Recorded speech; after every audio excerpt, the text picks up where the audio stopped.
Adam, I'm picking up something from you on your end of the room, and since you got here tonight. What's that, Bobby? You seem to have a case of the old Christmas holiday blues. I wouldn't say that. It's just the regular, standard, multi-decade depression. Yeah, you're uncommonly bitter lately. Oh, yeah.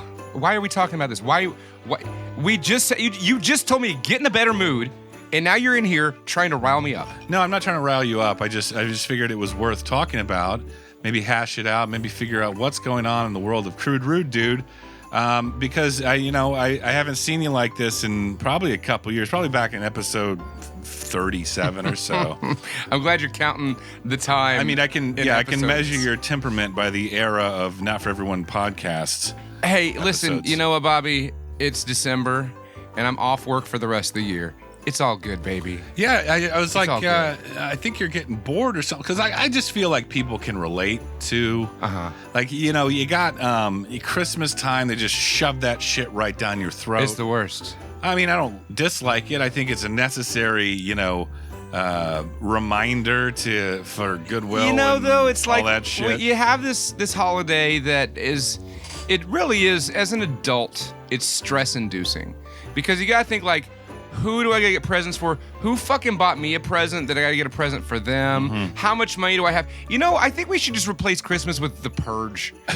I think The Purge, it'd be stressful, but I think after the first couple of purges, the world will be a better place. The Festivus is a little bit like a junior purge, right? No, it's from Seinfeld. I know, but you air your grievances. That's kind of like the purge. No, I'm talking about murdering people. I don't think that's a good idea. But it is an interesting. I like those movies, to be honest. But I like the idea of, like, hey, if we just like turn the pressure release valve for one night. Yeah. I think I would dress as Santa Claus and do breaking and enterings. Right, B&E like bedroom in bed murders. I wouldn't murder people because that's not I'm not into that. I don't think that's right. But if it was Christmas Eve and Christmas Eve was the purge. Sure. I would dress as Santa, and I would just break into people's houses and then just like move things around. Well, that kind of goes against the purge. I'd hide the remote control. That's how I would get my my rage out. So you just want to be like a little monster. You're just a little monster. I'm just a little monster. You're just trying to Howie Mandel it. Like, fuck it. Yeah. I'd be like, it's showtime. You wouldn't like strangle any children to death in their beds with their pillowcases. No, and I wouldn't like try to scare babies or anything like that. Or I wouldn't adopt Fred Savage as my new best friend. No, wouldn't do that. Definitely not going down that alley. Ben Savage is definitely the keeper out of those two. Okay. What do you say, Adam? Boy Meets World versus The Wonder Years. What are you gonna go with? They're both shit. No. Yes, come on. Yes. I can see how you can make that argument with Boy Meets World. Topanga. Dude, The Wonder Years is a classic. That's fucking stupid. When I was living with, remember TJ before he moved to Chicago. TJ! Way back in the day. Yeah. It was like the perfect roommate situation. Mm-hmm. Quite the opposite of being married. Yeah. That sounded worse than I meant. But it sounded pretty bad. But like, it's like if we worked at the same place, we carpooled together. Mm-hmm. We barely fucking talked unless something needed to be said. You get home from work. I had my chair. He had his couch. There's a little one hitter there, and you'll either listen to a record until you go to sleep, or you just sit there in fucking silence and stare at the drywall until you go to sleep, or a little bit of both. Sure. It's just, trying being alone and having a 10-year-old you have to take care of. Yeah. All the So do you have? I have what's called cave time. I had to explain this to my wife. Okay. Because women come home and they like to tell you about their fucking day, which is fine. But as soon as I clock out of my job, proverbially, and I'm like, I'm done here. I think we're done here today. Sure. Yeah. I have to go I'm not saying I take a nap, but I have to go sit in silence for at least 30 minutes to an hour. Interesting. Do you have that opportunity? No. God, no. No. As soon as I'm done with my asinine fucking job, I have a child that's begging me for things, or my mother at the house trying to get me to do things. Everybody's always trying to get me to do shit. I think we're nobody wants to do shit for me, Bobby. I think we're peeling the layers of the bitter onion that is your holiday spirit right now. Fuck this season. But that's not. Go back and listen to old Christmas episodes. You love Christmas. You seem a little Scrooge this year. Listen, Bobby. Michael Caine Scrooge. When we do this show, silly Scrooge. Okay. From the cartoon. Part of what we do is we're putting on personas. You're being a drunk, snobbish piece of shit, and I'm just being a loud, upbeat asshole. Don't blame your caricature on the Not For Everyone podcast. Shut up for a second your and terrible let me finish attitude. my Your point. terrible attitude. The point I'm trying to make is nobody that's listening needs to know that beneath the facade of my smiles and righteous attitude, I'm just dead inside. I'm not here to share that with the world, and you're making me do it, Bobby. Merry Christmas. I'm an empty, hollow shell of a human being. Thrill me. You know, there's gorillas in these woods. Mortis? What's that? It's all in the reflexes. Chicken's good. I like chicken. I'd buy that for $1.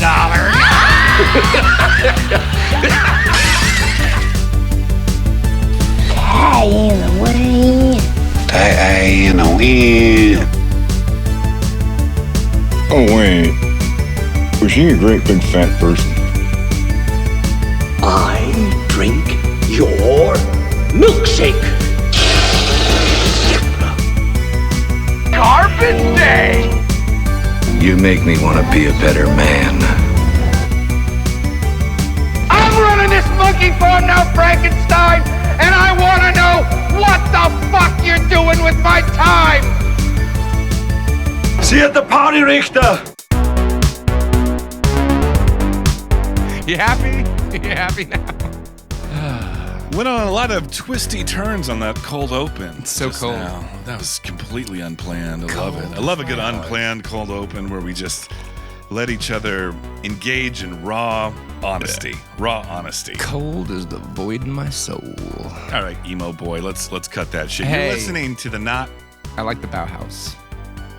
I said emo, not. I don't know any emo bands. What are the emo bands? Oh, you know that I like that first. Avenged I like the first generation. Sevenfold. No, that's not emo. Emo is like Dashboard Confessional. Oh God. And Further Seems Forever. That's a band? I think The Promise Ring was an emo. But I'll tell you this: the first gen stuff before it was really even called emo. What bands were that? The ones you just named? Sunny Day Real Estate. These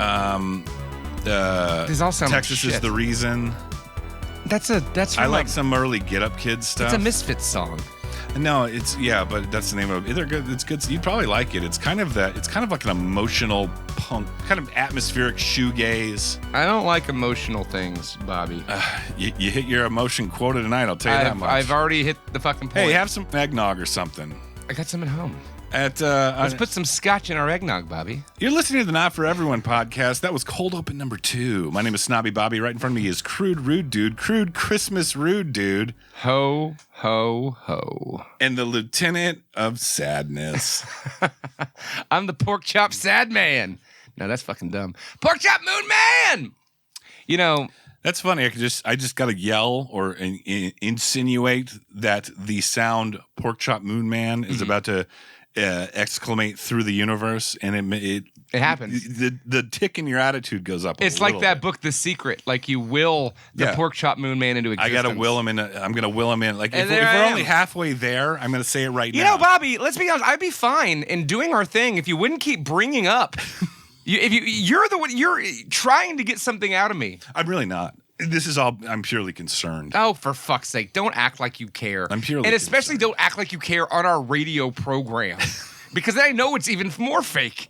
If we're walking and I'm sitting there moping, you're like, "You okay, dude?" That'd be one thing. No, this is ratings. That would never happen. Which we're never gonna get ratings. We're never gonna get any more listeners. There's that meme that's like, "Hey, when your friend's sad," and it's just like a guy that's like, "I'm not sad." The guy that's just like, I'm not sad.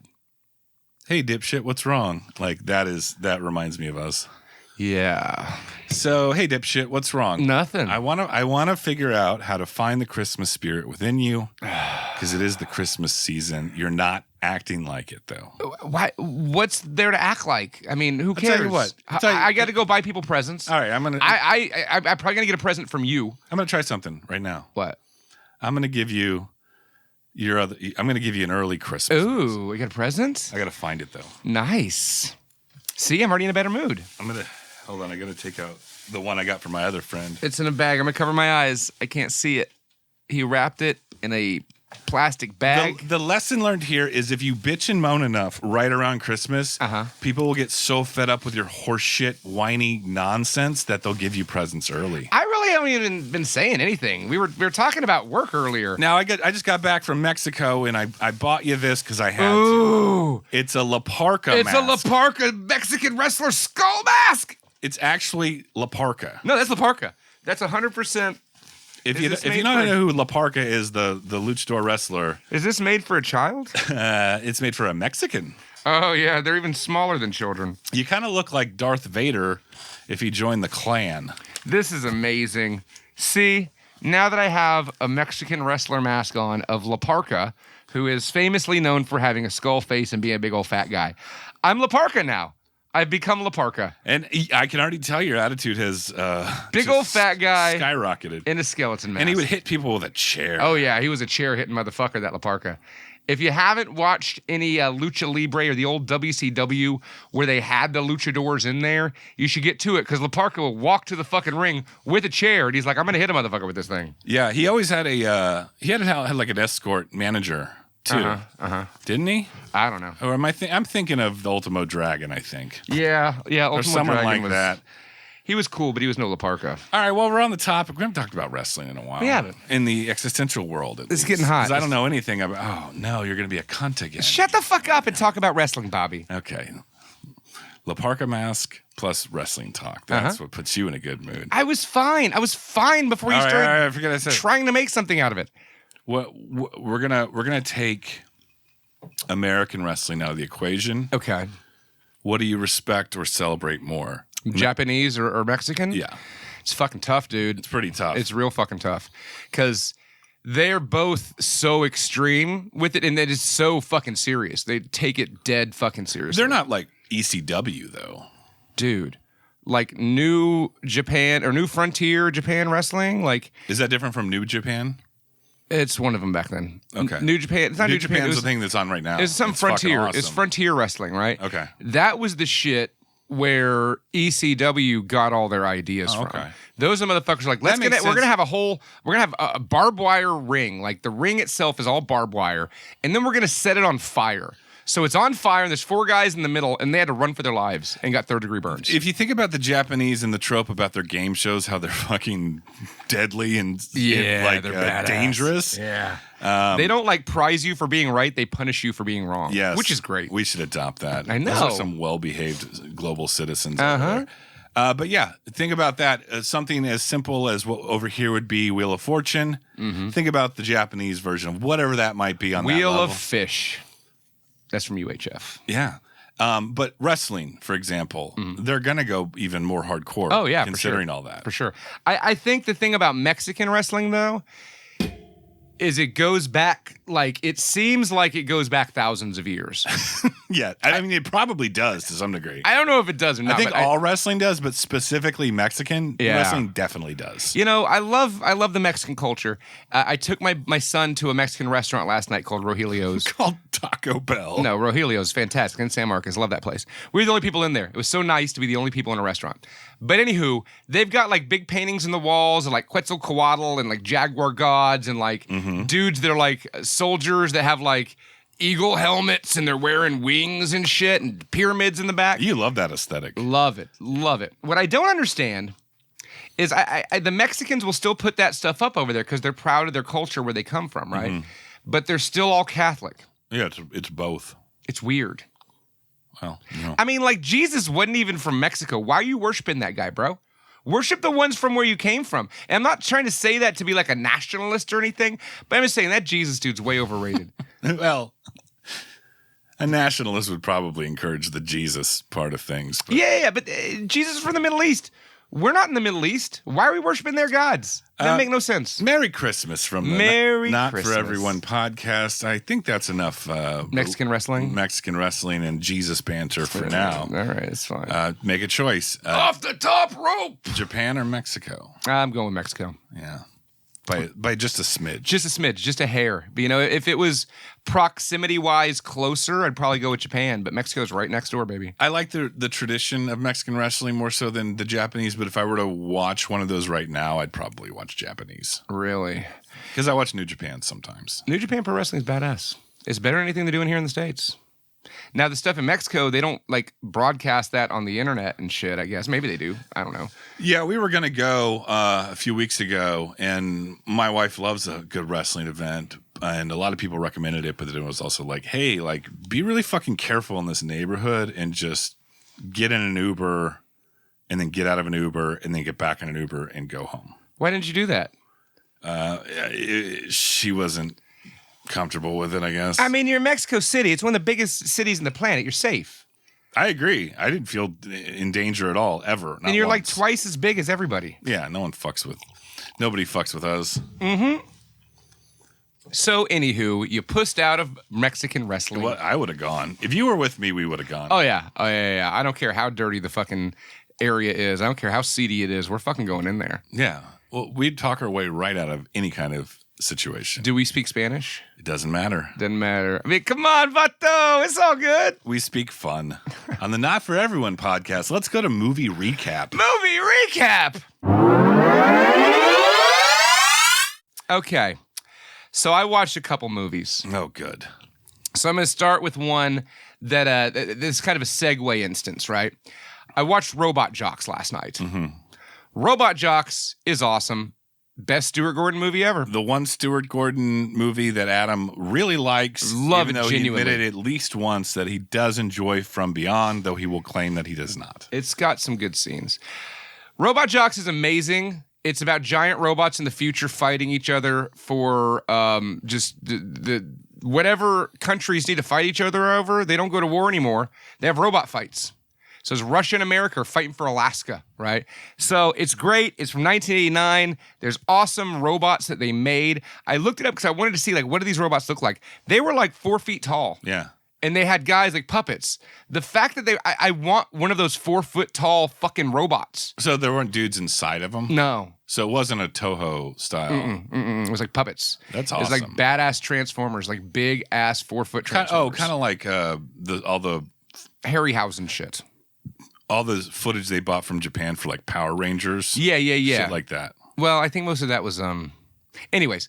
So the point is this. I was Those are watching probably miniatures, huh? It's funny because I was watching it on Tubi, which is one of those free channels, right? People keep bringing up Tubi. I'm gonna get into a point. I didn't even hear about Tubi till like 3 weeks ago, and 9 fucking people have told me about Tubi lately. Well, here's the What thing. is Tubi? It's one of those free streaming services that has commercials. And so you just download the app on whatever streaming device you have. And if you want to watch Robot Jocks, it's for free on Tubi. You just got to sit through some commercials, right? Now, here's the funny thing. In the movie Robot Jocks, there's test tube baby people. Mm-hmm. And the insult that they call them is Tubies. And I was like, holy shit. Is that why it's on Tubi? Is that where they got the name Tubi? No, because of the insult from Robot Jocks? It's simply an uninteresting coincidence. It was. So Robot Jocks was over. And you know, when you watch shows on streaming services now, it's like, oh, here's what's coming up next, right? It's like on Netflix. It's just some shit Netflix made that you don't even want to watch, right? Yeah, I don't remember the last time. The last time I watched, I'll talk about it in a second. Yeah. So while I'm sitting there watching the credits of Robot Jocks, what pops up is a little movie that says Robot Wars. Mm-hmm. And I'm like, I don't know what that is. That looks cool. Let's see what it is. Robot Wars is basically an unofficial sequel to Robot Jocks. It's not by Stuart Gordon. It's by Charles Band, who is a producer of Robot Jocks. Yeah. It has Barbara fucking Crampton in it. Yeah. This is a full moon feature, right? Yeah. And it's got robots, just like Robot Jocks. It's got robot fights. So is it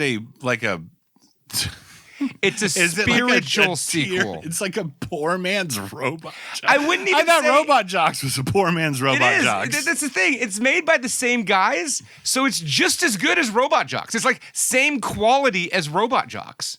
And what I was thinking too, I was like, holy shit, Tubi, right? They knew that I would want to watch Robot Wars after Robot Jox. Of course. Like, Netflix can't get it right. Fucking Amazon can't get it right. Yeah, no, Netflix just wants to push their shit. Something that's vaguely similar to what you just watched Right. that they produced. Nah, yeah. Robot Jox, that Tubi is like, oh, you liked Robot Jox? You're going to love Robot Wars. And they were fucking right. Tubi, right now, folks, go watch Robot Jox and Robot Wars. Yeah, that's a whole, what is that called? Mecha? What's the Japanese term for it? Yeah, Mecha. Mecha, some shit like that? Mecha Godzilla. I'm not a fucking nerd, so I don't know. But it's interesting you bring up that Netflix isn't very good at recommending new things to me. Amazon's pretty good, but they still have an algorithm that's like, biased, like their own. Yeah. They want agenda. you to watch the shit that they're producing, which Yes. fair enough. But at the same time, it's not like when I'm trying to scroll through Netflix and look for the shows I want to watch or whatever. When you just look on the homepage of Netflix, like scrolling through the movies, every category it has the same fucking movies in each one. Yeah. It's the same 5 movies in each category. I'm like, what the fuck? But if you search for things, sometimes they're there too. But they're hidden. They're hidden. Because like Amazon hasn't even picked up. I like late night B movies from the late 80s, early 90s, like Beach Babes from Beyond and like all the Andy Sedaris stuff. Sure. Jimmy Sudeikis. I love that guy. Yeah. Well, this is the one you hate. Hard Ticket to Hawaii. That's an Andy Sedaris movie. It's just like big jugs and big guns. You know, after watching Hard Ticket to Hawaii several times. Hard Ticket to Hawaii. It's not that terrible. No, it's really fucking terrible. It's amazing. It's amazingly bad. I will say this about let's talk about Hard Ticket to Hawaii on this edition of Movie Recap. Sure, why not? Fuck yeah. Hard Ticket to Hawaii is probably the number one Andy Sedaris film. If you're not familiar with Andy Sedaris, he did a lot of those like USA Up All Night. I like to call him tit flicks. Yeah, he was a tit flick guy. But he was like an action tit flick guy. It wasn't just like hard bodies, or it's like let's go out and get laid. It wasn't a boner jam. Yeah. It was like a boner explosion. This is a new genre. A bone explosion. So it was just explosions and nonsense and big jugged ladies shooting machine guns. Yeah, which is awesome. Highly recommend. But Hard Ticket to Hawaii is probably his best done because it's so ridiculous. There's the snake puppet. The fucking There's the frisbee scene with the razor blades. There's the skateboarder gets hit by a rocket launcher or something. Yeah. When he's in the air, yeah. It's an amazing film. I'd like to recommend Hard Ticket to Hawaii as a good intro to Andy. I think Lee's a big fan of this guy too. I just want to read some of the names that he made. Yeah, name me off some Andy Sedaris. Let's make it an Andy Sedaris Christmas next year. Lethal Ladies Return to Savage Beach. I've seen it. Day of the Warrior. I haven't seen that. Fit to Kill. Hard Hunted. Do or Die. Guns. Savage Beach. Hard Ticket to Hawaii. Malibu Express. It's like if it's like porno titles, but you replace dicks and with guns. With guns, yeah, it's great. Everything before that, like he directed episodes of Kojak, and the man's a treasure, and a giant influence on my prepubescent sexual awakening. That's good to know. Merry Christmas from the Not For Everyone podcast. Andy Sedaris, he's dead. So, is it my turn again? Yeah, go ahead. Okay. So I watched a movie called Robot Wars. No, okay. So I watched a little something that I'd never seen before. I'd seen the original. It's pretty good, the original. A little movie called The Town That Dreaded Sundown. You watched the original? I've seen the original. I watched the new one from 2014. I got a lot to say about The Town That Dreaded Sundown, but go ahead. So The Town That Dreaded Sundown from 2014. So here's the whole. You got a lot to say. You start. Tell us about The Town That Dreaded Sundown. The Town That Dreads Sundown is like a quintessential early American slasher, or they're kind of like a Ben Johnson's in it from the Wild Bunch. Yeah, they're kind of like a the Stooges of what punk rock was to like what It was like a pre-slasher. I mean, this is before Jason, this is before Michael Myers, before all that shit. And Jason, I don't know if it was on purpose, but part 2 of Friday the 13th, I mean, the Baghead is very reminiscent of the Town That Dread Sundown. But the Town That Dread Sundown, I believe, is based on a true story. It is based on a true story. And it's good and valiant and like kind of an interesting timepiece. He kills a guy with a trombone and he has a knife on it. Yeah, I love that era, but it is like you can tell, like, even if it wasn't trying to be a quote unquote slasher because it wasn't invented yet, you could tell that genre hadn't really like gotten its legs yet. Right. Yeah. But it's an important movie in that sense, and it's definitely watchable. So it's good. Yeah. It's good. And you saw the remake. So it wasn't a remake. It's a sequel. Oh. So because the Town That Dread Sundown, what really happened was in the 40s in Texarkana, Texas, or Texarkana, Arkansas. It's one fucking town. There was a dude running around killing people. And he was doing it in gruesome fucking ways. They called him the Phantom Slasher or some shit. And the town... it dreaded when the sun went down. At nighttime. Yeah, it was at night. All nighttime kills. To kill. Lovers Lane kills and shit like that, right? So he killed like very Americana. 5, 7 people, something like that. And then he vanished. They never caught him. They never caught the guy. Nobody knew who the fucking Phantom Killer really was. Right. So they made the movie in 1976 about that. And the guy who made that movie is the guy who made like Return to Boggy Creek, like the Bigfoot movie. Yeah. Which I've never seen. I do want to see that. You'll hate it. Really? Oh, yeah. It's like watching a film strip from elementary school, but it's a horror movie about Bigfoot. We'll talk about that one day. Okay, we'll tell you this. I like it for what it is and its impact on the whole Bigfoot and horror genre, but I think you would not find it amusing. Okay. So this movie, the 2015 movie, takes place presumptuously in the real world, right? So it's in Texarkana, and 60 years ago, that shit really happened, right? Which it did. And then 30 years ago, they made a movie about it. And that brought the old wounds back to Texarkana, because everybody's forgot about it, right? Oh, that's kind of clever. And that movie came out, and they've been playing that movie every year. They play the movie at Halloween. I mean, the remake, the sequel, the 2014 one, has Edward Herrman from fucking Lost Boys. Yeah. Like, he's in it. There's like a pretty good cast. Like almost like, is it like a film within a film kind of thing? No, Gary Cole's in it. It's got Dennis O'Neil or something. It's got a good cast. So what's happening in this is 2013 or whatever, and somebody comes and starts killing people again. Because of that movie. Because of what happened before. And so there's some really good kills. It's a slasher flick, right? And there's little twists and turns of who really the killer is and all that. But it was good. I was really impressed with it. I mean, I'd seen the original years ago and thought, okay. It sounds like you threw it on, you weren't expecting much, and you were pleasantly surprised. That's exactly what happened, Bobby. Yeah. The cast was good. The kills was good. The ending was kind of stupid, but it's a horror movie. But I mean, if you could take something like The Town That Dread Sundown and do a pretty good job at breathing some life into that. And I like the fact it was interesting the way they did it, how they tied in the fact that this was a real thing. Yeah. And they tied in the fact that a movie was made of it, you know? It sounds super familiar. Like, I feel like I've seen that before, but still, like, it's a good angle with this. You might have seen it. The Town That Dreaded Sundown. It's on Amazon or some shit. I don't know. All right, Adam, we got time for more movie recaps? I mean, sure, why not? Because I can keep going. I did that thing where, on a weekend, it gets late sometimes. The old lady wants to go to bed. I'm like, I'll come to bed as long as I can watch, like, a movie or something. Right. I like to just kick back. I'm usually a little buzzed on one thing or another. Sure. And generally, I want something comfortable that I can more or less ignore. Like your wife. I need 2 of those things in the room at once. Uh-huh. So I generally default to like 80s comedy. You already went over Father of the Bride last week. No, that's 1991, you fucking moron. Close enough. 80s comedy classic. Hadn't seen it since I was a kid. Michael J. Fox starring Teenwolf. Teenwolf. That's a good one. What is there to say about Teenwolf? I still don't understand like what the actual, like, I understand what the arc was of that character, but like what was the plot of that movie? Adam, where are you going? Can I spit in here?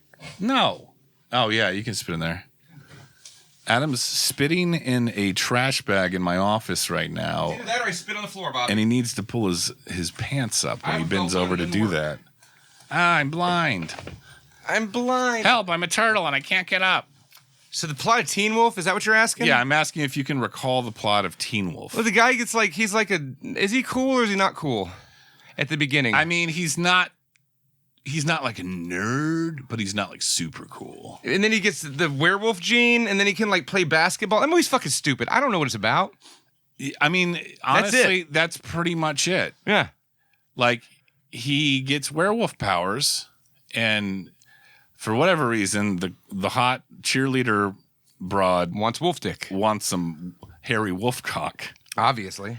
And It's then pure there's some masculinity. conflict between him and her ex-boyfriend or something, and then he's really good at basketball, and like that's in Francis from Pee-wee's Big Adventures in it. And I'm not saying this disparagingly, I'm just like, what actually is the story of Teen Wolf? Because there's not much there. There's not much there. There's no real plot to Teen Wolf.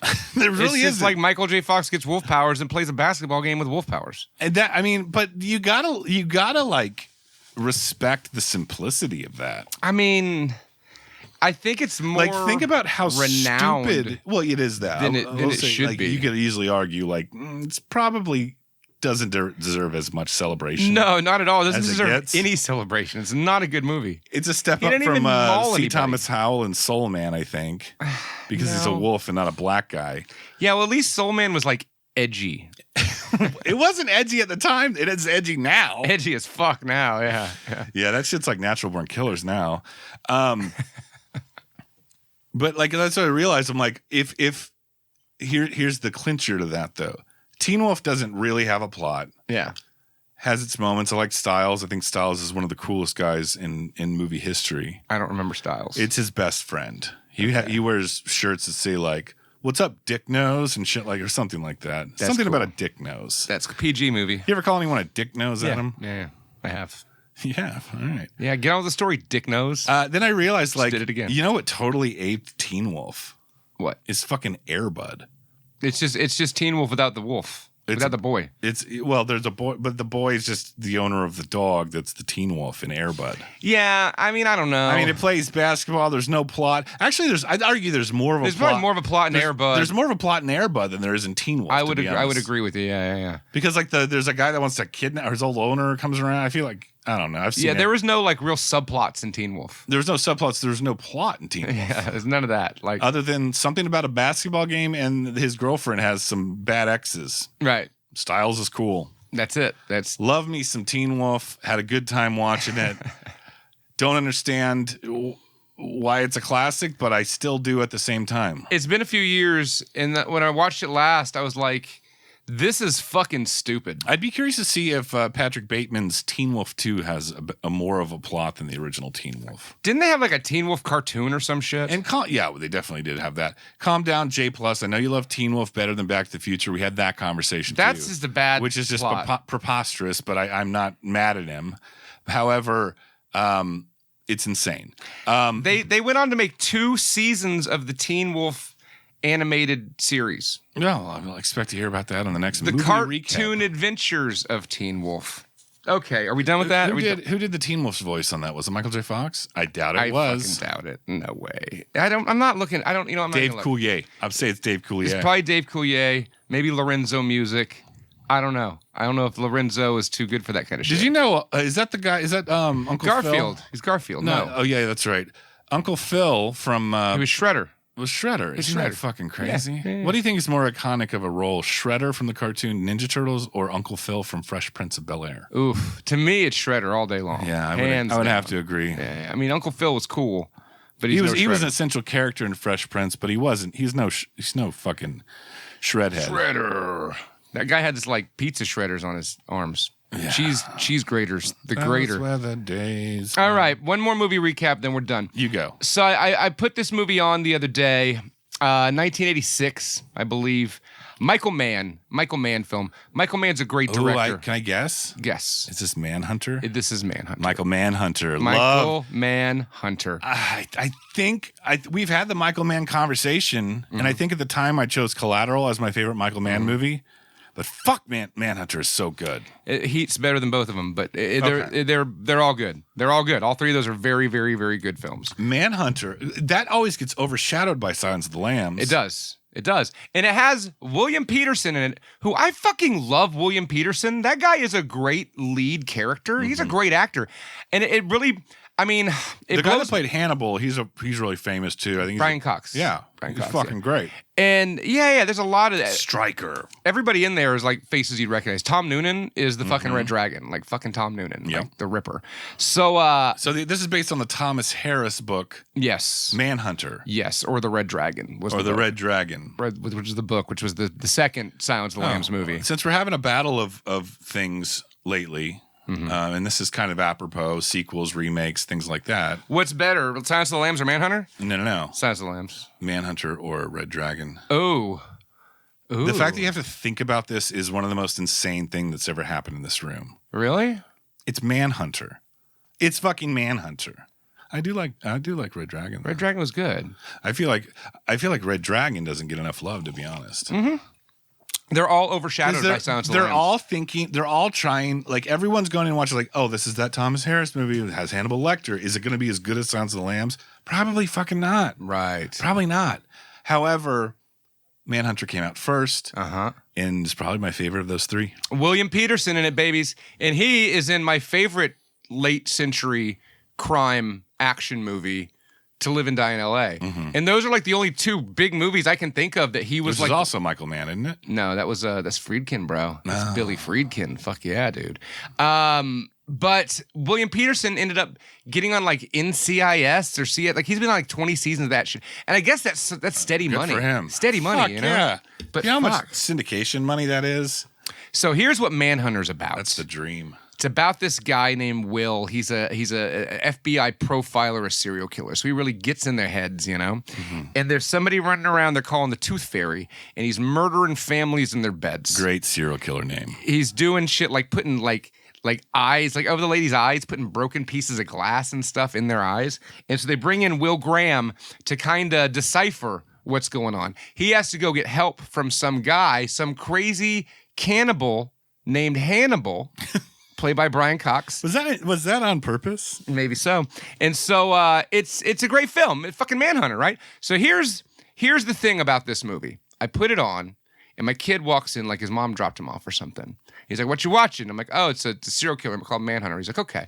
So he just sits right next to me and watches like an entire hour of Manhunter with me. He didn't play on his phone. He didn't like leave the room to play Nintendo. He was watching the movie. He was ingrained with the movie. He was engrossed by it. And I'm like, this is not the kind of movie I would assume my 10-year-old would be like into. No, yeah, it's not particularly entertaining for a 10-year-old. He loved it. But you know what? I don't know what that says. I don't know. When I was 10, I watched shit like that. Like I watched all these fucking weird ass movies. I remember when I was liking 10. really weird movies when I was that age. Like I really liked like what's his name? The kid the guy Roman Polanski's Frantic with Harrison Ford. I don't know if I've seen that. It's okay, and I've watched it since, but I remember seeing that as a kid, be like, "This is a great movie." And then like stuff like Nell with Liam Neeson and Jodie Foster. Wow. I was a big fan of that movie Little Man Tate. Oh, really? Wow. With Jodie Foster. I was a big Jodie Foster I guess fan. so. When I was Yeah, I a guess so. 10-year-old. Oh, yeah.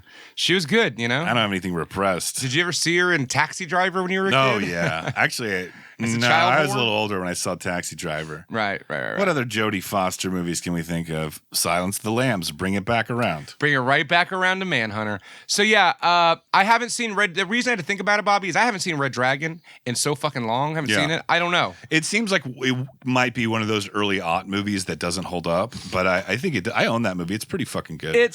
But see, that's the thing. Like, there's such a big difference between Silence of the Lambs and Manhunter, and just in the presentation. It's a completely different filming, like, style of film. Yeah, I mean, like, this is a Michael Mann movie, you know? Like, go watch it now. I'd be curious to hear what the audience thinks if they've never seen Manhunter, where they would rank that compared to the original, not the original, but compared to Silence of the Lambs. Yeah, or the Hannibal TV show. You know, the Hannibal TV show, spectacular, dude. That's what I hear. Oh my, it's so fucking gory, Bobby. Like, I watched the first season of that, and I was good. Dude, I watched it all. It was great. I remember watching the first season of that and thinking this was on CBS. Like they fucking showed this on TV. There's like people with like their lungs cut out and hung up like angels' wings. It's real. I remember like the scandalous television when I was a kid was like Pacific Palisades and La Femme Nikita. Oh, La Femme Nikita on USA Network. Yeah. And like shit like that. Pacific Palisades was just Baywatch, but it was bike cops instead of lifeguards. Nice. Silk stockings. Silk stockings. All that that was like the edgy shit. See, on I liked TV. Red Shoe Diaries on Showtime. Well, you had to have Showtime for that one, and it was like pretty awesome when you stayed at a friend's house that had Showtime. Yeah, you know, I watched the Bear Winch Project one time. Nowadays, all a kid needs is a phone, and all the porno in the world is at their fingertips. It's not good for them. It's probably not. It's not good for them. It's not. You need to work for it. You need to earn it. You need to stay up late and watch softcore Skinemax. Or find woods porn. Then you'll turn out to, or woods porn, and then you'll turn out to be sexually healthy adults. Just like us. Just like we are. This episode is brought to you by Woods Porn. I haven't talked about Woods Porn in a while. If you ever didn't go out know in what the Woods Porn was, it was when you found porn in the woods. Yeah, magazines all on out in the woods that some other kid had or a bum had, and you take that and you off to it. Woods Porn. Fox and Sons Coffee. And that was Movie Recap. Movie Recap! All right, Adam, we're at about 40 minutes in of this Christmas time episode of the Not For Everyone podcast. We haven't even named the theme nor the movie that we'll be covering tonight. I feel the back nine of this episode approaching quickly, so why don't we get to it? Tell the new folks that are listening exactly what we're doing this year. What are we celebrating? So, Jesus was a carpenter, a John Carpenter. Okay. So, we're doing our theme for this month is not peak Carpenter. So we're covering some of his non-peak films, you know, some of the not the most prestigious, nowhere near the best, right? We did, but possibly the worst.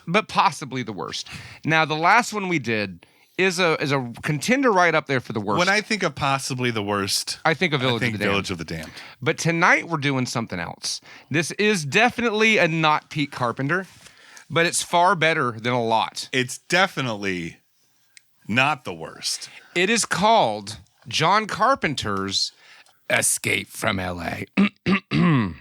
Snake Plissken is once again called in by the United States government to recover a potential doomsday device from Los Angeles, now an autonomous island where undesirables are deported.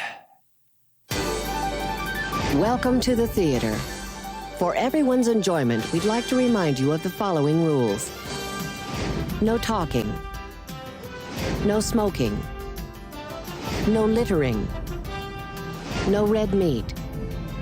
No freedom of religion. And remember, all marriages must be approved by the Department of Health. Failure to obey these rules will result in immediate loss of citizenship and deportation to the island of Los Angeles. Enjoy the show. Your rules are really beginning to annoy me. We ran a psycho profile on him using a database of 5 million sociopathic personalities. He hit the bottom of the curve. Catches on quick, doesn't she?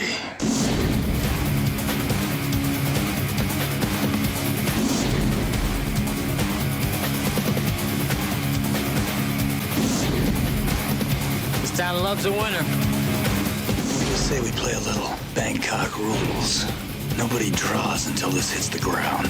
You ready?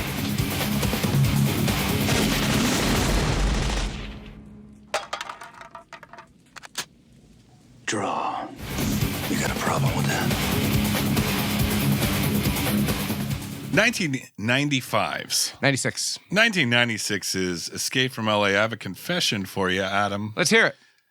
This was my first exposure. I was born in 84. Okay. So this is my first exposure to the character of Snake Plissken. Really? You saw this before Escape from New York? Nope. What? I saw the trailer for this. I was like, what the fuck is this? This looks amazing. Right. I was like, oh, that's a sequel to Escape from New York. So I went and sought out Escape from New York. Okay. And then I don't think I watched Escape from LA till I was like in my 20s because it's like, I love Escape from New York. Right. I always heard this movie was trash. Come to find out, I'm gonna say it right now. It is trash. I love Escape from L.A. It's trash, and I love it too. So here's the thing. When this movie came out, I was 16 years old, and I'd seen Escape from New York. I'd seen The Thing. I'd seen Big Trouble in Little China and They Live. I was already a big fan of Carpenter's action work, right? Right. And so I was very excited about this movie, and then I saw it, and it's just so fucking dumb. But... So, did you like it at the time? No. Huh. I did not. I was disappointed. I remember being very disappointed in it. Because this was the time when, you were a merchant of besmirchment. I was merchanting the besmirchment. This was when, like, you know, again, shit like Desperado and From Dusk Till Dawn and all those movies were coming out. And I would go see that shit in the theater, and that shit was so badass. And I'd seen Escape from New York, and so I was hoping it was going to be so badass like the Robert Rodriguez and Tarantino shit that was being made. But that's not who made it. It was John Carpenter. It was John Carpenter making... It's John Carpenter parodying his own movie. A rehash of Escape from New York. It's almost a Hot Shots movie. It is. It's very close. It's almost Hot Shots. Almost Hot Shots bits making fun of John Carpenter movies. Yes. And it's great. But it is in that same vein of that self-aware 90s action that's kind of poking fun at 80s action. So it's kind of like, it reminds me of a lot of like a Demolition Man kind of 90s thing where it's like, you guys are wink, wink, nodding at how ridiculous the 1980s I were. would say that Escape from L.A. is better than Demolition Man. That's pretty tough. I can't make that call right now. You have to think about that one, huh? That's pretty tough. I wouldn't have said that before watching it again this last time because I watched it when I was a kid and I hated it, and I've watched it again since then. I'm like, it's dumb, it's okay. And I watched it again the other day, but with like fresh eyes. I'm like, okay, this is compared to Village of the Damned, compared to Vampires, compared to Prince of Darkness. This movie's fucking great. Now, this is. The reason it's not P. Carpenter is because, one, there's a lot of better Carpenter movies. Oh, However, for sure. This was like, we're singing its praises. We're not like a common attitude about this. Like, people did not like this movie. No, and I didn't either. I was one of those people that hated it when it came out. And like, I talked to Bill about it the other day. He's like, that movie sucked. I went and saw it in the theater, and I was so disappointed. I was like, yeah, me too. I think in the 90s, everyone was just like, listening to Nirvana and like it was so edgy, just so cunty about everything. So edgy, we couldn't so have fun edgy anymore. Yeah, those Gen Xers. Oh God, don't even get me started on Gen X. Look at them now; they're the worst. I don't know if they're the worst. They don't get enough slack. I'll tell you that much. Enough slack or enough hate? Yeah, that's what I mean. Yeah, enough hate. Yeah, I don't know what I'm. All the generations right now, fuck them. The boomers, the X. Oh, no, don't get me wrong, Gen X. I fucking trust me. I hate the millennials, which is what I am. Probably more than Gen Xers, because at least you guys contributed something to the culture. Yeah, but Gen Xers do not get enough hate. They deserve as much hate. Oh, but like Pearl Jam, and I'm like, yeah, exactly. Go yourself. Yeah, go yourself. You like it, Pearl Jam, all right? Yeah, Kurt Cobain killed himself before he can make a bad album. Good job. It's fucking too bad Eddie Vedder didn't do that shit. Just like Hendrix. Just like Hendrix. Just like Joplin. Just like that Jim Morrison guy. And even some of his albums are questionable, you know? No, it's not. Yeah, well. Fuck, making poetry now. Okay, Jim Morrison. The Worst Doors album is better than the best Pearl Jam album. Probably so. Okay. So, Escape from L.A. I did something I never do with this podcast. I did some research.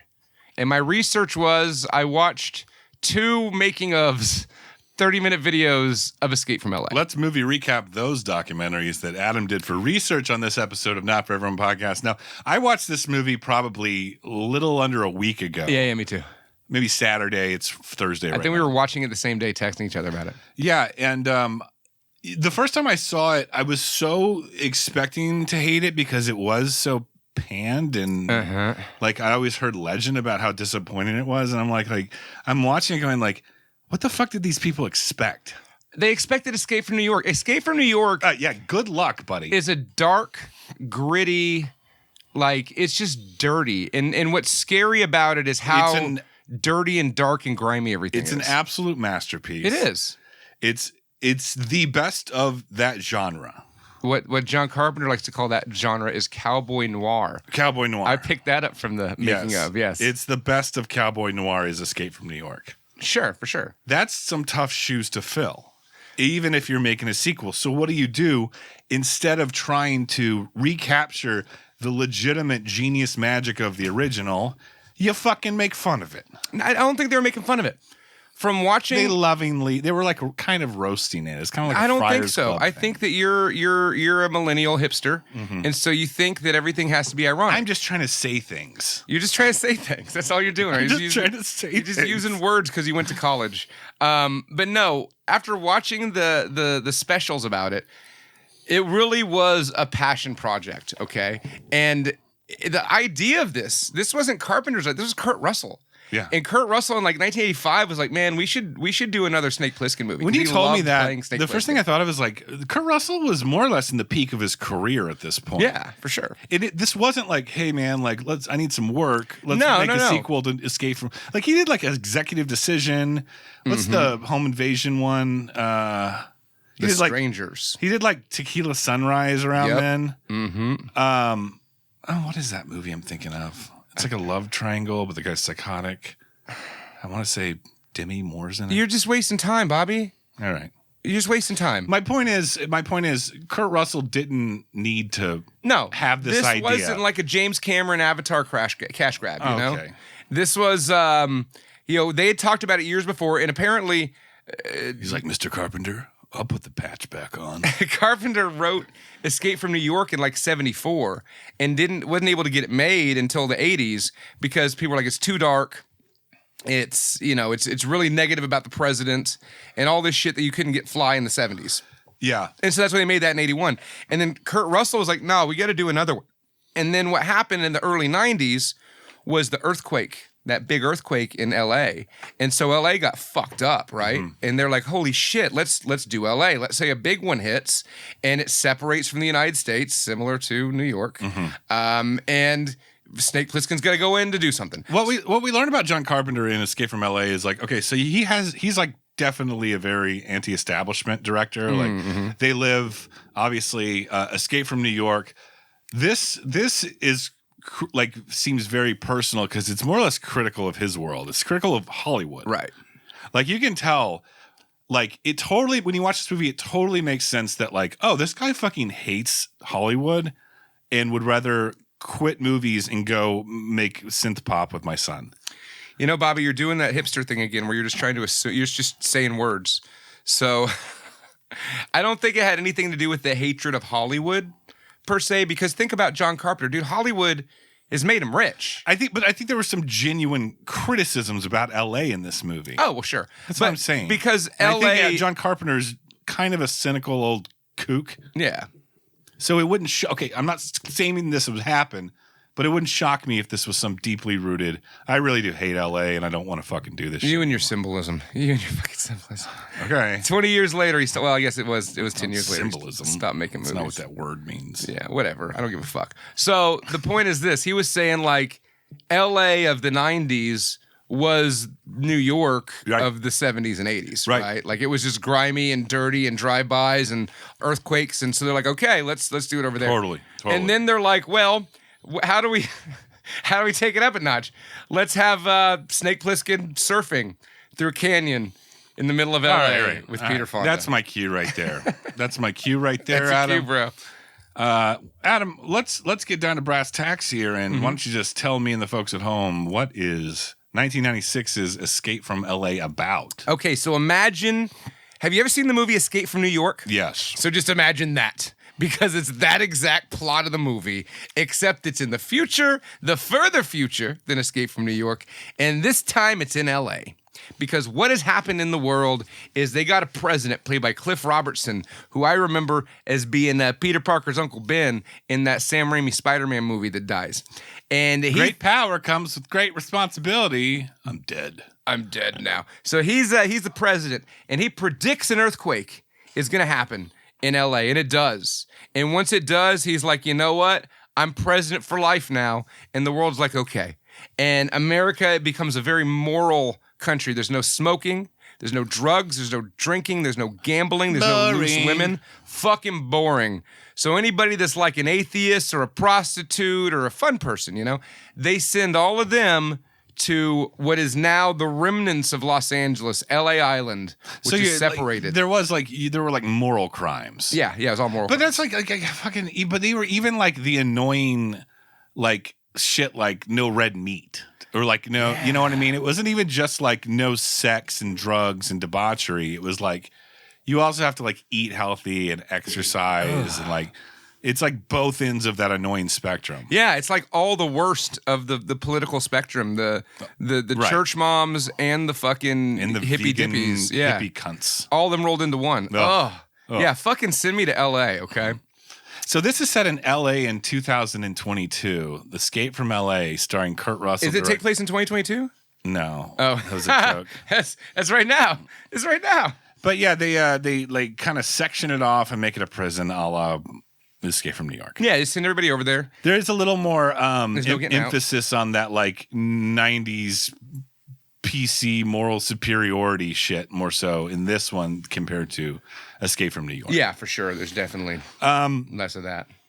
There are some like the very first say 20 minutes of this movie are like pretty much exactly the first Escape from movie. New York. But they what's his name? O'Keefe, the guy in Stacy Keach. No, Stacy Keach replaced him. Lee Van Cleef. Van Cleef. Stacy Keach replaced him because Lee Van Cleef was dead. Dude, Lee Van Cleef was such a badass. Stacy Keach was a little bloated in this movie. It was the mid-90s Stacy Keach. What do you want? But I love mid-90s Stacy Keach. I think he did a great job playing Lee Van Cleef. He did a great Lee Van Cleef impression. Yes. Well, but my point is because like his name was Malloy and Van Cleef's name was Hawk. Okay, I remember that. Yeah, one of them was Albatross. Yes. But there are some fairly clever. What you need to do in a if you're going to do this kind of sequel, like more power to you, right? Yeah. But it's like I was telling you, it's like it feels like what and don't conflate this. I'm not saying that this is as bad as this movie, but it feels like what Tim Burton did with Planet of the Apes. Right. John Carpenter's like, I'm going to do that, but with my own movie. Well, he did this before Planet of the Apes. No, we're talking about two different scenarios here, though. Oh, okay. Like it felt like what Tim Burton's Planet of the Apes felt like to the original Planet of the Apes. Is what he did to his own movie. Is what he did to his own movie with Sure. Escape from L.A. And there are some definitely very familiar beat for beat nods, but there's definitely some like some subversions that are everything from lazy to kind of clever. I mean, it's the same exact premise. Yeah, no, but It what I'm is saying, but there's the like exact certain things same that they premise. kind of flip around, right? Okay. So, like you had already mentioned, if Escape from New York was kind of an exaggerated crime-ridden 1970s New York, yeah, this is a superficial, morally bankrupt 1990s L.A. Right. You have slow techno-punk atmosphere in the original, but it's replaced by like 90s artificial eyesore absurdity. Okay. So it feels like it almost feels like Hellraiser 3. Yeah. You know what I mean? Like it's just It was like that era. oh, God, like what are people wearing, and why do they shoot it that way, and what is this music? But as worthy of criticism as this movie is, you have some clever ones too. Like they use a submarine instead of a glider to get on the island. But it was the same damn concept. It was the same exact concept. Instead of a villain being a cool black guy, it's a cool Latino guy. It's the same damn concept. Cuervo Jones is the Duke of New York. Did you see the betrayal of Steve Buscemi in this movie, or did you think he was just what's his name from the original? Ernest Borgnine, Cabby? Cabby. Yeah. I mean, because you were thinking the real Cabby in this movie is Peter Fonda. Yeah. The surfer. The surfer dude, yeah. But not really, because we'll get to the end. But Steve Buscemi's more like the Harry Dean Stanton. Yeah. Yeah. It's like man, it is all the fucking same. It's the fucking same, dude. I mean, it's great for what it is. Like, okay, here's the thing, people. This movie is the same plot of Escape from New York. If you've seen Escape from New York, you've seen this movie. Well, but let's talk about all the little flourishes. Here's the difference. What? The president's daughter. Utopia. AJ Langer, I always had President's daughter's not in the original. Yeah, it was the president in the original. It was just the president. Okay. It's the same damn... It's Donald Pleasance instead of Utopia. Yeah, it's the same damn movie. And that's fine. But the president's daughter has a secret love affair with Che Guevara. The Duke of New York of this movie. Cuervo Jones. Cuervo Jones. Yeah, that's his name. It's his real name. How do you hate this movie? I don't Bill, hate what this is wrong with you? I don't. He hasn't. He watched it once It's in the theater. incredible. It is a great fucking movie. I would argue this: like, if this movie came out and Escape from New York never had existed, people would fucking love it. It would fucking rule, dude. You'd If double there was- feature it with No Escape with Ray Yeah, Liotta. yeah. If there was no Escape from New York, this would be one of the greatest movies ever made. Yeah. For all of its You'd be like, this cheesiness. is a John Carpenter classic, Escape from L.A. If he never made Christine or The Thing or Big Trouble in Little Sometimes China. They Live or Escape from New York or any of those. Yeah, all the actual peak Carpenters in the Mouth of Madness. But I think that's an interesting point, and I hadn't even thought of that till now. If Escape from New York did not exist, people would actually really not have such hard feelings towards. The problem with this movie but also the amazing thing about this movie, the shitty 90s effects. I mean, like the explosions, they're all real and they're all badass. And there's scenes where fucking Snake Plissken and Pam Grier as a transvestite and Steve Buscemi are flying around on hang gliders. And they got Al Leong from fucking Die Hard and Genghis Khan from Bill and Ted. Yep. He's flying around on a hang glider shooting motherfuckers. Half of the guys from Big Trouble in Little China that do the hand thing are in this. Yeah. I mean, I could see being It's fucking awesome. a bitter fucking Alice in Chains fan in 1996 going to see this movie and walking out thinking it was dog shit. It's so campy. It's so incredibly campy But compared now- to the first one.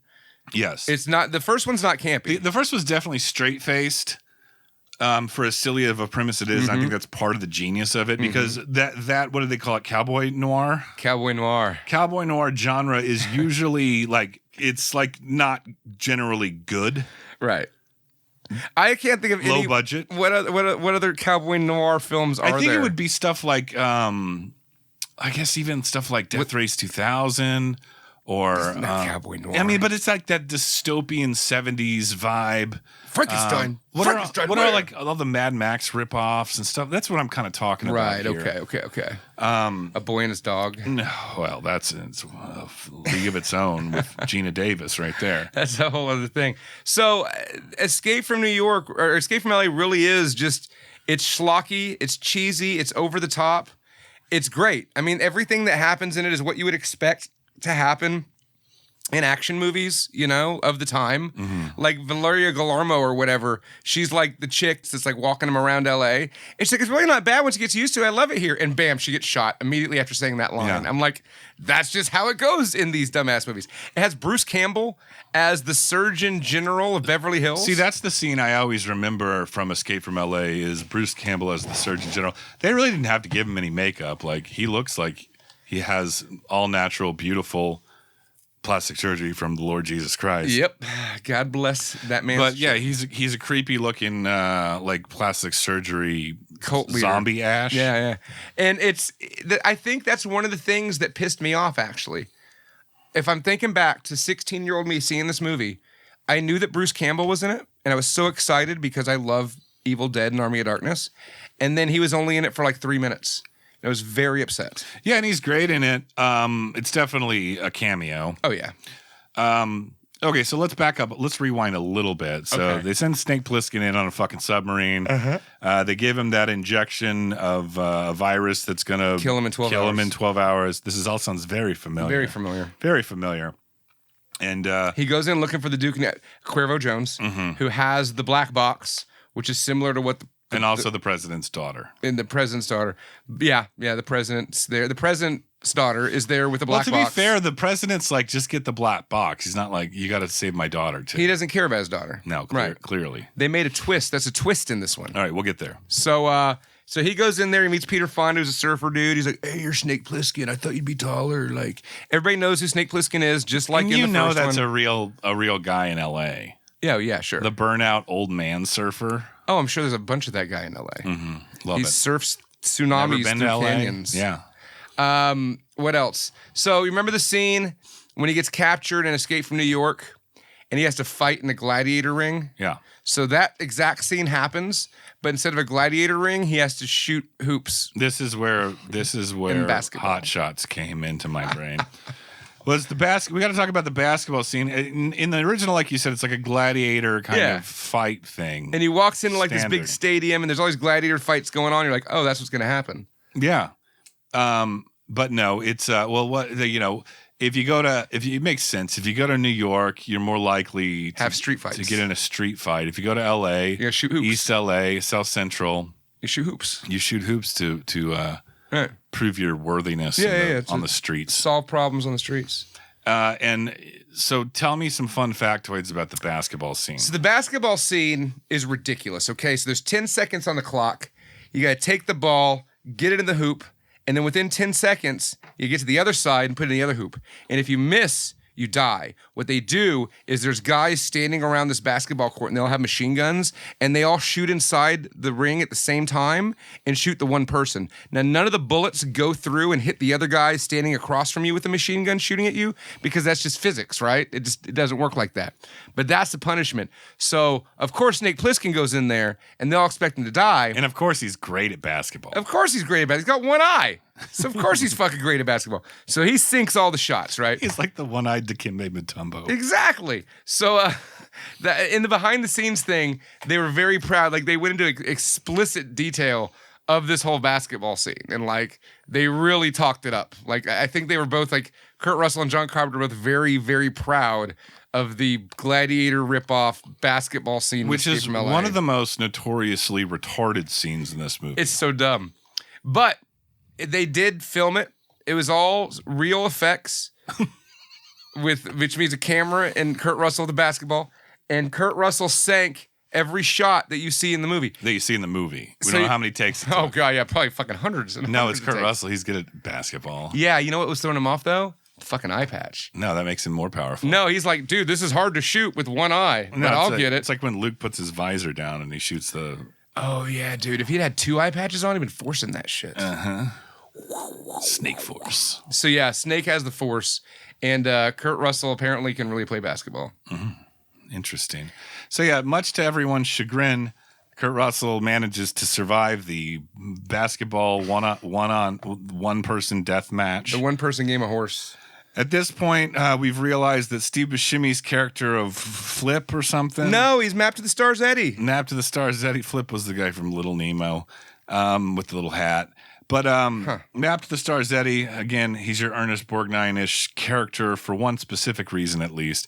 But in this case, he's loyal. He's loyal to Jose Cuervo. Cuervo Jones. But Snake doesn't know that initially. Oh, yeah, there's like twisty-turny, like, you think Maps to the Stars Eddie is Snake's friend. And what is he always trying to sell? He's trying to sell maps to the Houses of the Stars. I mean, the recording of his... The recording, he has the fancy laser discs of the future. Yeah. The communication systems are a little like calculator. They're like $50 discs. Yeah, and they're like Sony mini discs. They're like a tiny Sony mini disc. Dude, quick side tangent. Speaking of mini discs. Yeah. Dude, I was looking, like, sometimes I go on eBay and look at, like, how much is this obscure album on 8-track or whatever. Right. There's, like, lots of mini disc. It's like I don't know, it's like 90s alternative mini disc lot. It's like 12. You're going for, like, $1,600. Really? For a lot of mini discs. So I guess there's a collector's market for that. There's a collector's market for anything because nostalgia. And even stupid shit like that, there's still nostalgia. Did you have a mini disc player? No. I knew one person that did. I remember seeing them in like Best Buy or Circuit City, where the fuck it was back then. I'm like, yeah, that's dumb. That's not going anywhere. It came out right when MP3 players started getting decent too. Yeah, that was like, okay, do you want this or do you want an iPod? And then iPod reigned supreme. Mm-hmm, mm-hmm. So, anyways, what are we talking about? Escape from New York. I mean, Escape from LA. Listen, it's great. It's a fun, dumb ride. They go to the Magic Kingdom at the end, which is like basically a ripoff of Disney, and then they're flying on hang gliders. Yeah, well. Hold on now. It's the same movie. It is, but it isn't. So there are all those things we just mentioned that are a little different from the original. It is the same plot, though. So you're like conditioned to the beat for beatness of the original, but by the end, there's like, they tag on like a lot of extra pretty fun shit. Like he surfs? Okay. Like he flies on a hang glider? Well, yeah, we got to talk about the surfing scene. Extreme! They surf down the LA River, I guess. Yeah, because of tsunami, because another aftershock happens. And so then... And they're keeping up with Steve Buscemi in his hat. Yeah, Steve Buscemi's driving down the street next to the tsunami in the middle of the road. And he's fine. Okay, that happens all the time. And then he sees Snake Plissken surfing up next to him. He's like, well, what? And then Snake Plissken gives Peter Fonda a high five, and then Yeah, you can't even say it with a straight face. and then jumps off of the surfboard onto the back of the car. It's amazing. It's so dumb. It's so great. stupid. It's and great. They knew it was stupid. Okay? They had to know it was stupid. You moody Gen X weirdos. They knew it was stupid. They knew that you'd get mad at it. Okay, Bill? Chill out, dude. Oh, defend your brother, Dad. Yeah. I'll defend Daddy Brother. It's fine. He I understand if he hasn't watched it in a long time. Defend your cousin wife. Watch it again now and tell me what you think, Bill. He's gonna say it's stupid because it is stupid. Whatever. It's fucking awesome. Whatever. You have no joy. I mean, I just think like when you watch that, did they think that surfing scene looked good? I mean, did it look good in 1996? I remember thinking it looked stupid At that back point, then. you're in too deep, though. Like, we're doing this scene. Right. This is a major part of the movie. They wrote it before they could fucking look at the dailies and be like, or the After Effects or whatever, and be like, wow, this looks like shit. Right. Like, even the at the beginning of the submarine scene, they're like, hey, let's show off like what we can do with computers now. And it's like, so bad. It's like a fucking Ralph Bakshi cartoon of Universal Studios underneath the water and stuff. Like, oh, it's funny because it's LA and that's there. So my point is with the surfing thing, they were like, this is like a big action sequence of the movie. So whether it looks good or not, we have to leave it in there. Right. And I think they were thinking like, well, it doesn't look great.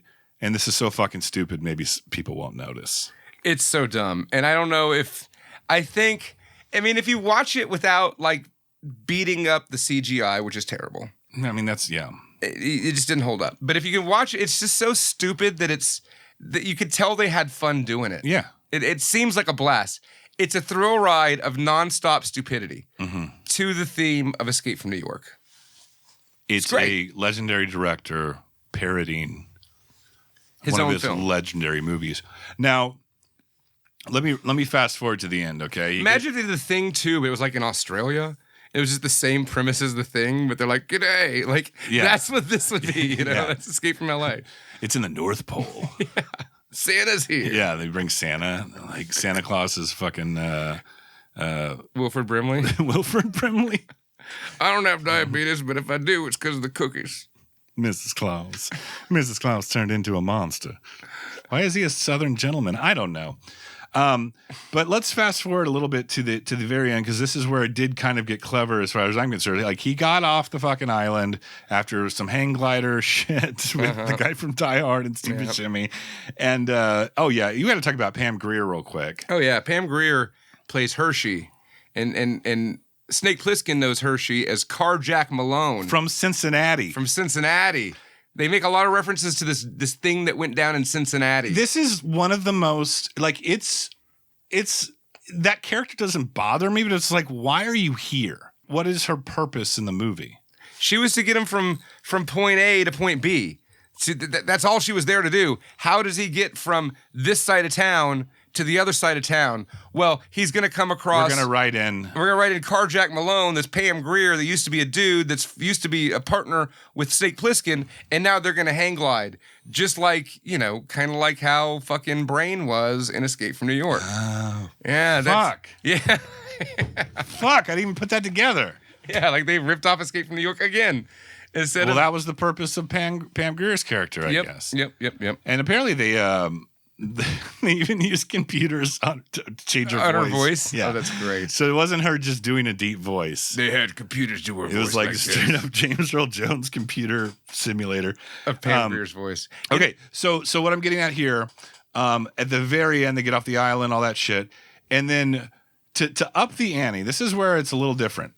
The president fucking electrocutes his daughter for betraying him and going to live with Che Guevara in L.A. So we learned that about the president. And then we're like, oh, he's going to switch out Here's the MacGuffin for the movie. The president's daughter stole a little black box. In the black box, one of those micro discs that has Pearl Jam on it. And you can turn the entire planet's electricity off. Yep, it's like a satellite system, very high tech. It's that and then Pearl Jam Vitology. Uh-huh. And they'll shoot lasers across the world that can turn off all the electricity.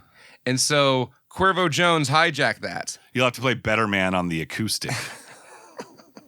All acoustic from here on out, folks. Unplugged. So then that's what they were trying to get back. President care of his daughter, he wants that thing that can turn off all the power back. Yeah. So he can make nobody eat red meat and fuck loose women. So there's a bell switcheroo. There's a double, triple switch at the end. Because Snake Plissken does bring back the daughter Utopia, who the president told him to kill. Mm-hmm. And there's a double switch because they had already double switched on what's-his-fuck, Cuervo Jones, to switch out which one was the real black box and which one was just Vitology. Vitology, Pearl Jam. And so then they get to the end. Which one was Purple by Stone Temple Pilots? And they pull it out of he has it. They're like, okay, there it is. And they find Utopia and they're like, wait, she has one too. It must be the one that she has. Snake Plissken tried to trick us. They're like, okay. Yeah. So you're like, oh, there's so many nods to the original. This is a beat for beat remake. But then they pull this fast one on you. So they pull the other fast one on him that he had given the fake one to her so that they'd think that she had the real one and they'd take that one while he really has the real one. So then they try to shoot him, but he's a hologram. We missed a key point in this movie. At the beginning, we learn about holograms. Then earlier in the movie... How could we forget? They gave him a hologram projector. And they said... you can only use this once in his like whole Q James Bond scene where they're showing him all the technology. They're like, you can only use this once, so like choose to use it wisely. I'm like, that's what I like to call the hidden flamethrower. That's called a hidden flamethrower effect. The first act flamethrower, yeah. And you don't show a hologram machine in the first act, you don't use it in the third. Yeah, but you know that's gonna go towards something important. Mm-hmm. They don't just throw away that gag. Sometimes in James Bond, they will be like, oh, he used that thing that he was for whatever. But in this case, he uses it to fake out the government. And then... with a hologram. And then he turns off the power to the whole world. And everyone in 1986 is like, that's stupid. I don't like that. They call me melancholy in the infinite sadness. Because I hate everything. It's the 90s. It was a good movie. I'm going to go watch Friends. I hated it back then. I didn't go watch Friends. And I feel a little better about myself having ripped on Village of the Damned last episode so hard. Mm-hmm. I feel like we're defending Escape from L.A. I would say this. Okay. When you talk about non-peak Carpenter, I can honestly, in my opinion, Escape from L.A. is the best of the worst. Of all the bad Carpenter... this is the best of the bad Carpenter. Yeah. Because this is far better than Ghost of Mars or Vampires or Don't say it. What? Prince of fucking Darkness. Don't say it. Or Village of the Damned or any of that shit. It's better than those. The Ward. I never saw The Ward. That was a paycheck. And I'm sure it was. It was in 2010. He hadn't made a movie. I think he literally just showed up to direct it. Anyway, we're not talking about that. We're talking about but see, here's the thing. Here's the thing about Escape from L.A. It feels like John Carpenter directed it. Mm-hmm. It feels like a John Carpenter movie. And it's almost the... Village of the Damned does not feel like a John Carpenter movie. Dare I say that you almost feel the fun of something like Big Trouble in Little China in this movie? You know what this is? This really feels like, okay, in the 80s, he made Big Trouble in Little China, which was great. He made Prince of Darkness, which was shit. And then he made They Live, which was great. In the 90s... he made In the Mouth of Madness, which is great. Village of the Damned, which was shit. And then Escape from L.A. In that order? Which is great, yes. Huh. There's some stuff in between those two eras, though, too. Well, yeah, there's stuff between those two eras. But there was like he made 3 movies in 3 years on 2 different occasions. Maybe more. I disagree because I like Prince of Darkness, is what we're going to talk about on the Christmas party episode of the Not For Everyone podcast coming up sometime around Christmas, probably right after it. I don't know. Who knows? We'll find out. It's fine. It might be a New Year's or Valentine's Day episode. No, we can do it before then. Next month, we got Patreon request month. So we got some fun stuff lined up for that. You got some requests? Give us $5 and we'll maybe watch it. As far as I'm concerned, if you join the Patreon, which has more than just this benefit, we will highly consider things that you suggest we watch. Yes, highly consider, more than some random dude. Yeah, that doesn't pay us money. But we are happy for anyone that listens. And is it too early to say Merry Christmas? Who gives a fuck? Happy Kwanzaa. It doesn't fucking matter. Happy Festivus, Adam. It's the fucking end of the year. We're all gonna die anyways. No, you sound like a fucking Alice in Chains fan. I'm the man in the box. Despite all my rage. That's Smashing Pumpkins. I know, it's the same shit. It's not the same shit. There's some good action sequences in Escape from LA. Unlike Village of the Damned. Patreon.com/not for everyone, $5 a month. We'll highly consider your recommendations. And then there's some extra audio content on there. We're going to do a Discord party real soon. And I'll give you Adam's phone number, and Adam will show you pictures of his tit-tats. Stop giving out my phone number, Bobby. Stop it. I had to change my number because of last time. Oh, you did? No. Oh, yeah, you did. I need to update the Patreon subscribers. What the fuck? Give me a Fox and Sons ad, Adam. Fox and Sons. Christmas style. It's Christmas morning, and you know that we're just the verge of waking up. Dawn's about to break. You know there's kids in this house. You know those goddamn kids are going to want their presents, and as soon as the sun hits their eyes, they're going to be like rabid little elves trying to tear you to shreds to get to them presents. What do you need, Dad, to give yourself a pick-me-up? Fox and Sons coffee. In the background, it's just Merle Haggard. If we make it through December. And you're drinking your Fox and Sons coffee. Mm-hmm. And you know everything's going to be all right. Everything is going to be all right. Promo code NFE. That gets you some discounts, I think. There's Fox and Sons. There's some deals going on there. I think it's free shipping if you order $25 or above. It is my go-to coffee. I'm not just saying that to plug them. Send me some coffee, Fox. Send me some coffee, Sons. I'll give you back. Yeah. Merry Christmas from Fox and Sons and the Not For Everyone podcast. I'm really excited about our next episode. We'll be battling it out between Prince of Darkness versus The Fog. For the affirmative on Prince of Darkness, it is myself, Snobby Bobby. For the affirmative on The Fog, it is Crude Rude Dude. Yep. We will have a mediator and some other special guests coming up very soon. We're going to have a mediator this time, huh? It's probably for the best. Yeah. It's going to get heated. It's going to get heated. Maybe bring back some Drax laughs. We'll find out. I don't want to force it. We're not going to force it. We're not remaking our own content like John Carpenter. Bye, everybody. The end.